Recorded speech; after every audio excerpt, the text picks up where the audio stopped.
গাজায় ইসরায়েলি হত্যাযজ্ঞ বন্ধে নজিরবিহীন ছাত্র বিক্ষোভ চলছে যুক্তরাষ্ট্রের বিভিন্ন বিশ্ববিদ্যালয়ে। গ্রেফতার নির্যাতন করেও বিক্ষোভ দমাতে পারছে না আইন শৃঙ্খলা রক্ষাকারী বাহিনী, বরং নতুন করে ইসরায়েল বিরোধী আন্দোলন ছড়িয়ে পড়ছে অন্যান্য বিশ্ববিদ্যালয় ক্যাম্পাসে। অনেক বিশ্ববিদ্যালয়ে ক্লাস ও সমাবর্তন বাতিল করা হয়েছে। আরও জানাচ্ছেন Shariful Islam. Walton air conditioner exchange অফারে স্প্লিট এসিতে 23,000 টাকা পর্যন্ত নিশ্চিত ছাড়।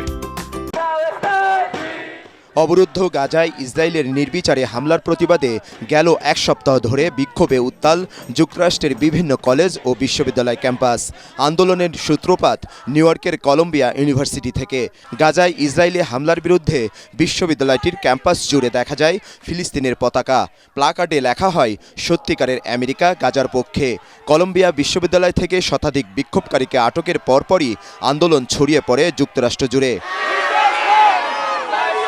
এমন পরিস্থিতিতে বিক্ষোভ দমাতে শত শত বিক্ষোভকারীকে গ্রেপ্তার করে পুলিশ।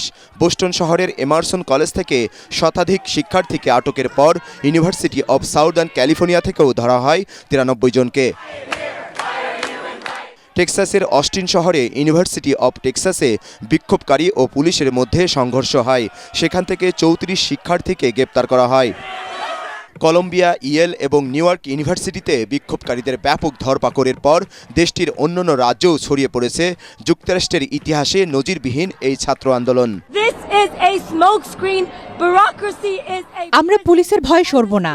গাজায় ইসরায়েলের হত্যাযজ্ঞ বন্ধ চাই। আমাদের আমেরিকা গাজার মানুষের পক্ষে, ইহুদিদের সাথে নই।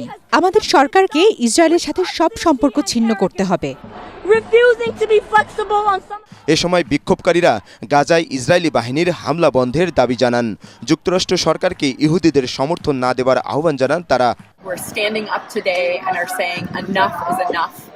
আমি মনে করি এই বিক্ষোভ বাইডেন প্রশাসনের উপর চাপ সৃষ্টি করছে। যুদ্ধ নয়, তাকে শান্তির জন্য নেতা হতে হবে। ইসরায়েলে আর অর্থায়ন না করার অনুরোধ জানাচ্ছি। ছাত্র বিক্ষোভের কারণে যুক্তরাষ্ট্রের অনেক বিশ্ববিদ্যালয়ে ক্লাস বর্জন ও সমাবর্তন বাতিল করেছেন কর্তৃপক্ষ। শরীফুল ইসলাম, এটিএন বাংলা।